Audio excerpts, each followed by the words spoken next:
일하는 자에게는 그 삭시 은혜로 여겨지지 아니하고 보수로 여겨지거니와 이를 아니할지라도 경건하지 아니한 자를 의롭다 하시는 이를 믿는 자에게는 그의 믿음을 의로 여기시나니 일한 것이 없이 하나님께 의로 여기심을 받는 사람의 복에 대하여 다윗이 말한 바 불법이 사함을 받고 죄가 가리어짐을 받는 사람들은 복이 있고 주께서 그 죄를 인정하지 아니하실 사람은 복이 있도다 함과 같으니라. 우리는 지금까지 이 세상을 살아오는 동안에 대부분 보상의 법칙 안에서 지내왔습니다. 보상의 법칙이라는 것이 무엇입니까? 학생이라고 한다면 자기가 공부한 만큼 성적을 받게 되는 것이고, 직장인이라고 한다면 열심히 일하고 뛰어다닌 만큼 돈을 벌며 살아가게 되는 것을 의미합니다. 이러한 보상의 법칙 때문에 농부들은 뜨거운 대낮에 논이나 밭에 나아가 땀을 흘리며 일을 하는 것이고, 노동자들은 건축 현장에서 무거운 건축 자재를 들고 일을 해 나가는 것입니다. 이러한 보상의 법칙 때문에 지금까지 이 세상은 이렇게 유지하고 있는 것입니다. 이 보상의 법칙을 다른 말로 하면 심고 거두는 법칙이다 라고 할 수 있습니다. 심는 것이 없다면 거두는 것도 없죠. 심는 대로 거두는 법칙, 이러한 보상의 법칙 안에서 우리는 지금까지 살아오고 있습니다. 그런데 오늘 보면은 지금까지 이 세상을 유지하고 있는 이러한 보상의 법칙과는 다른, 이 세상에는 없는 특별하고도 기이한 법칙에 대하여 설명하고 있습니다. 그것은 바로 우리가 심었기 때문에 거두게 되는 보상의 법칙이 아닌 하나님의 은혜로 얻게 되는 복입니다. 하나님의 은혜로 얻게 되는 복은 보상의 법칙이나 심는 대로 거두는 법칙과는 전혀 다른 기이하고도 특별한 법칙입니다.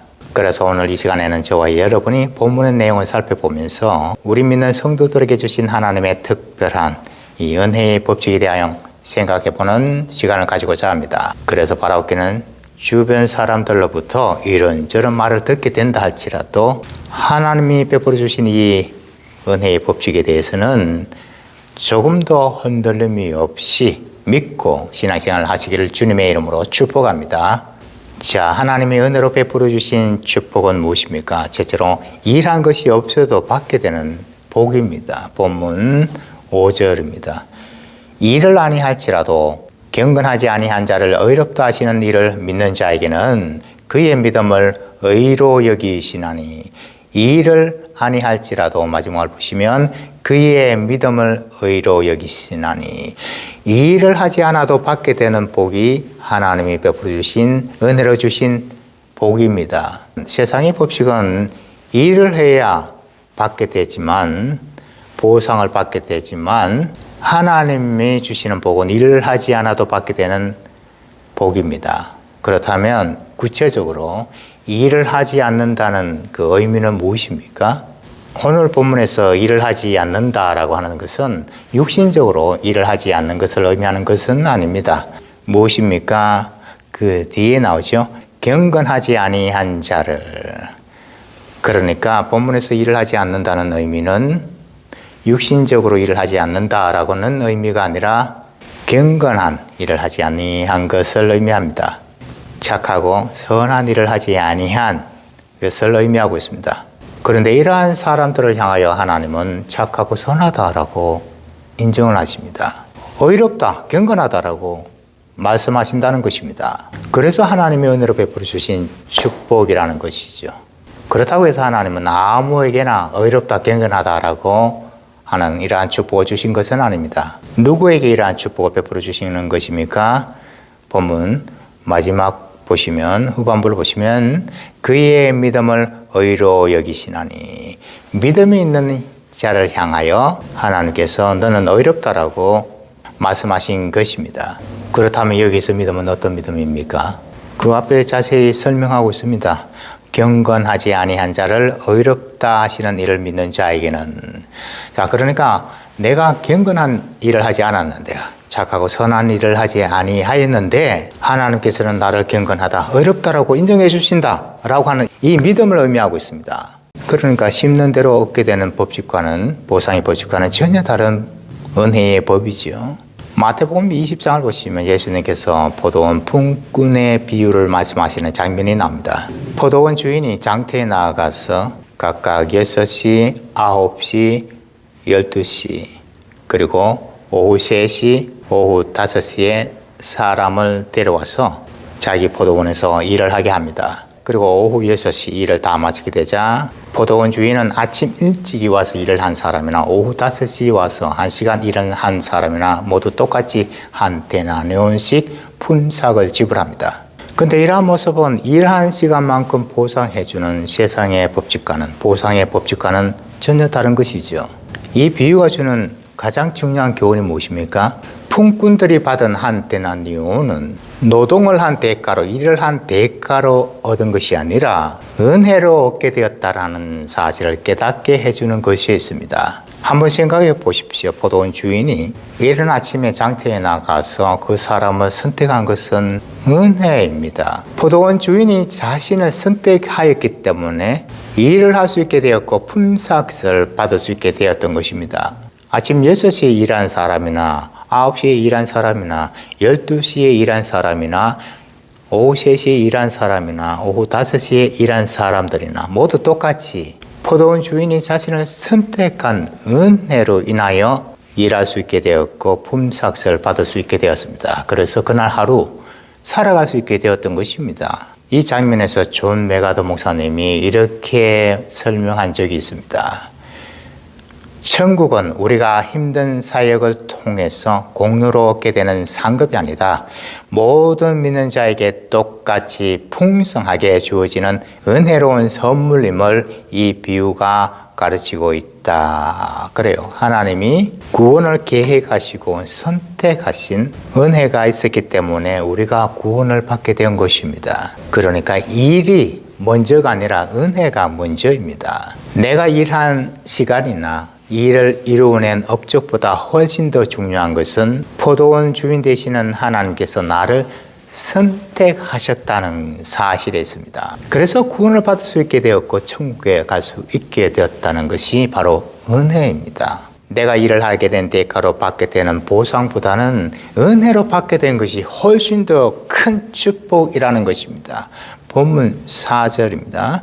일하는 자에게는 그 삭이 은혜로 여겨지지 아니하고 보수로 여겨지거니와 은혜로 여겨지지 아니하고 보수로 여겨지거니와 여기서 존 메가더 목사님은 이렇게 또 설명을 하고 있습니다. 일꾼들이 그만한 보수를 받을 만큼 일하지 않았음을 우리는 알아야 한다. 다시 말해서 내가 저지른 죄악을 모두 덮어버릴 수 있을 만큼 내가 선한 일을 한다는 것은 불가능하다. 그렇기 때문에 하나님의 은혜가 필요한 것이다. 저와 여러분, 우리가 하나님 앞에서 일을 했다고 해서 그 일을 한 만큼 하나님 보상해 주십시오라고 말할 수 있겠습니까? 이렇게 숨을 쉴 수 있도록 공기를 주시고 따스한 햇빛을 주시는, 공짜로 주시는 하나님 앞에서 내가 일을 했는데 그 대가를 주십시오라고 보상해 달라고 요구할 수 있겠습니까? 1000년을 하루같이 여기시는 하나님 앞에서 아무리 긴 인생을 살아도 고작 100년 인생을 살아가는 우리 인간이 아무리 열심히 일한다 할지라도 하나님 앞에서 일을 했다라고 할 수 있겠습니까? 그것은 마치 태평양 바다에 모래 하나를 던지는 것과 같은 하나님 앞에서는 아무런 영향을 끼치지 못하는 일이 될 것입니다. 그러니까 저와 여러분, 우리가 하나님 앞에서 아무리 많은 일을 한다 할지라도 사실은 일을 한 것이 없다는 것입니다. 생각해 보십시오. 한 번의 미움과 한 번의 거짓말을 해도 거룩하신 하나님 앞에서는 죄인이 되는 입장인데 어떻게 우리가 선하고 착한 일을 했다고 해서 그것을 주장하면서 하나님, 내가 이런 일을 했으니까 보상해 주십시오라고 말할 수 있겠습니까? 그렇게 하기보다는 차라리 하나님의 은혜로 선택을 받게 되었다라고 고백하는 것이 훨씬 지혜로운 자인 것입니다.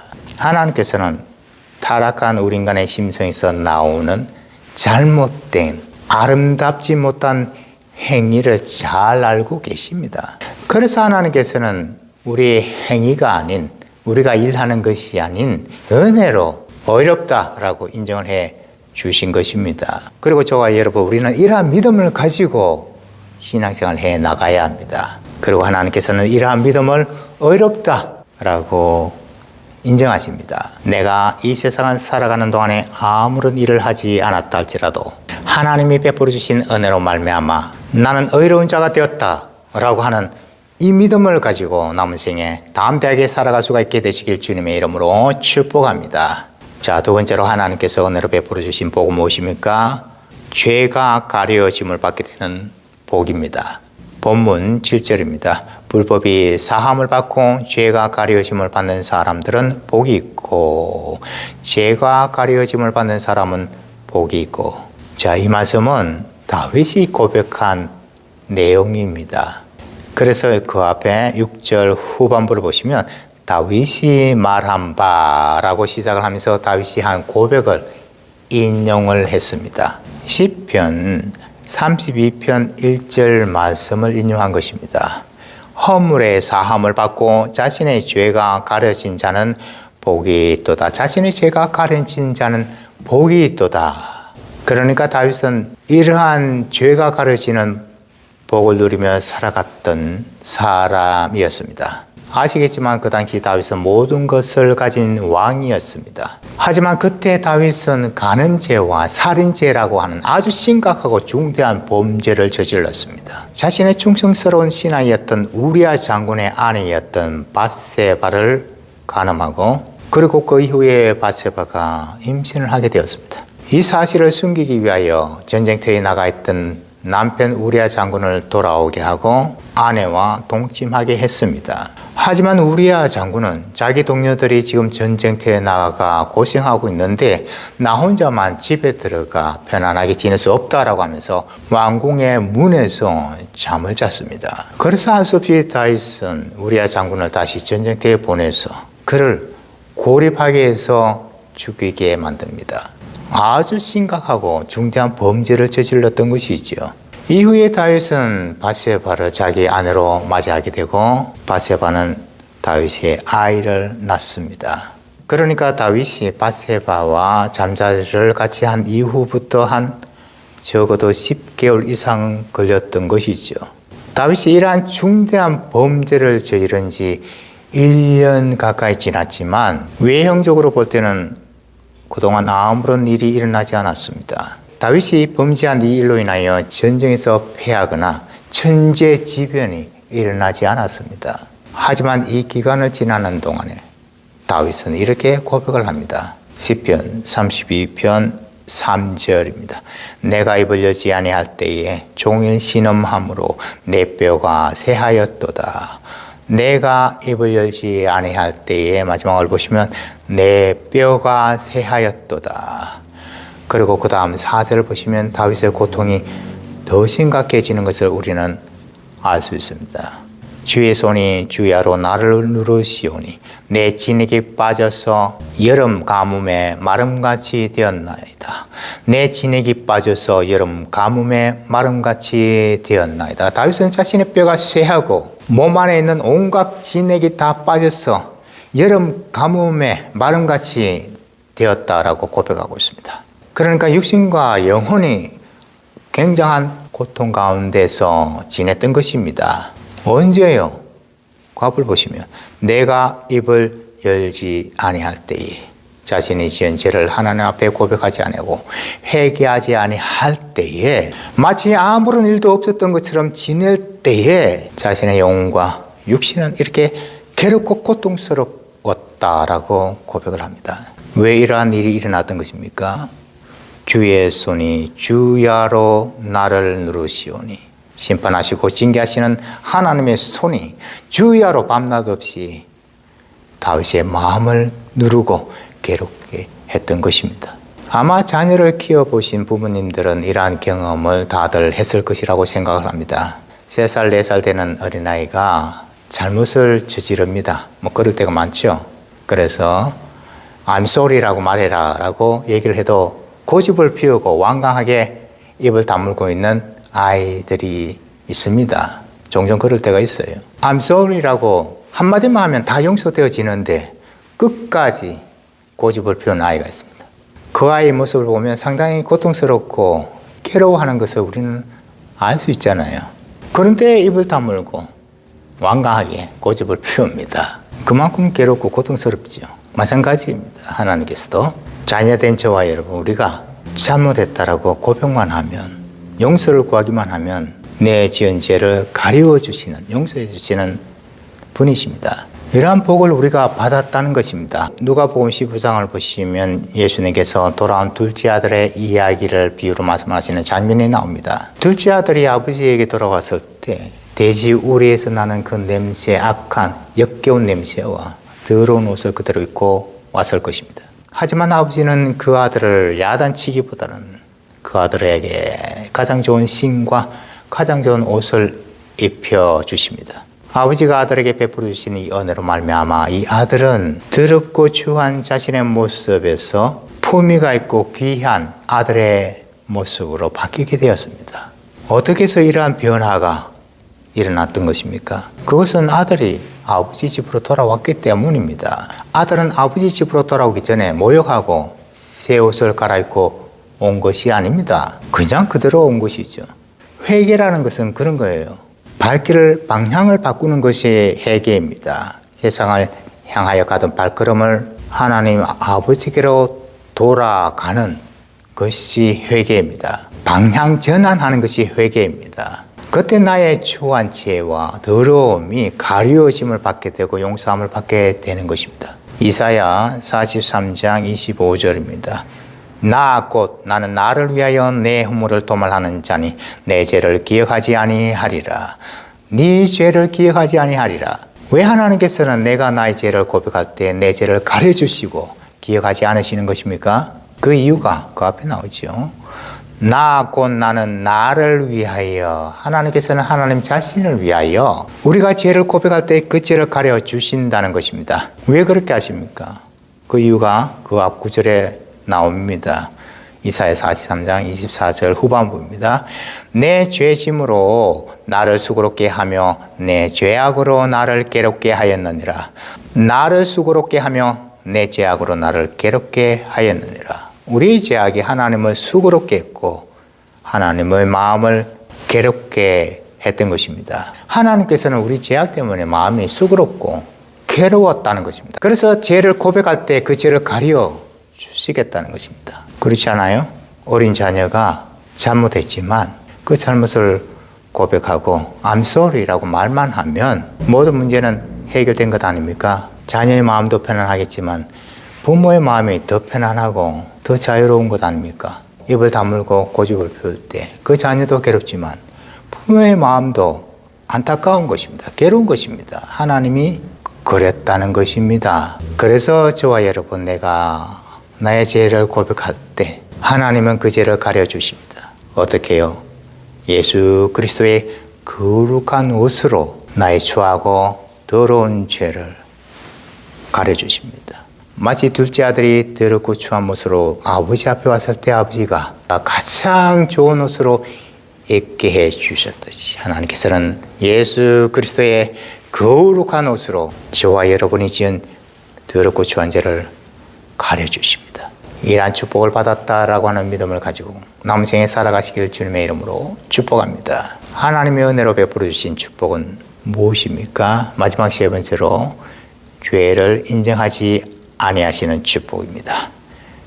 본문 8절입니다. 주께서 그 죄를 인정하지 아니하실 사람은 복이 있도다 함과 같으니라. 그 죄를 인정하지 아니하실 사람은 복이 있도다. 누가 그 죄를 인정하지 않는 것입니까? 범죄자가 자신의 죄를 인정하지 아니하는 것입니까? 아니죠. 하나님이 우리가 지은 죄를 인정하지 않으신다는 것입니다. 그래서 맨 앞을 보시면 주께서입니다. 주께서 우리가 지은 죄를 인정해 주지 않는 것입니다. 할렐루야죠. 여기서 인정하지 않는다라는 말은 단순히 죄를 용서한다는 의미를 넘어선 것입니다. 범죄한 그 기록 자체를 지워버린다는 의미가 있습니다. 이해를 돕기 위해서 이런 예화를 한번 들어보겠습니다. 어떤 사람이 막대한 돈을 은행에서 대출해서 사업을 시작했습니다. 그런데 사업이 망했습니다. 당연히 막대한 빚을 지게 되었고 그 사람은 매일매일 은행으로부터 돈을 갚아라고 하는 독촉에 괴로운 나날을 보내게 되었습니다. 그런데 하루는 은행으로부터 이러한 연락이 왔습니다. 누군가가 당신의 빚을 대신 갚았습니다. 이제 당신이 진 빚은 없습니다. 제로입니다. 우리는 당신을 더 이상 채무자로 보지 않습니다. 축하합니다. 자, 이러한 일이 바로 하나님이 우리에게 베풀어 주신 은혜입니다. 히브리서 8장 12절입니다. 내가 그들의 불의를 긍휼히 여기고 그들의 죄를 다시 기억하지 아니하리라 하셨느니라.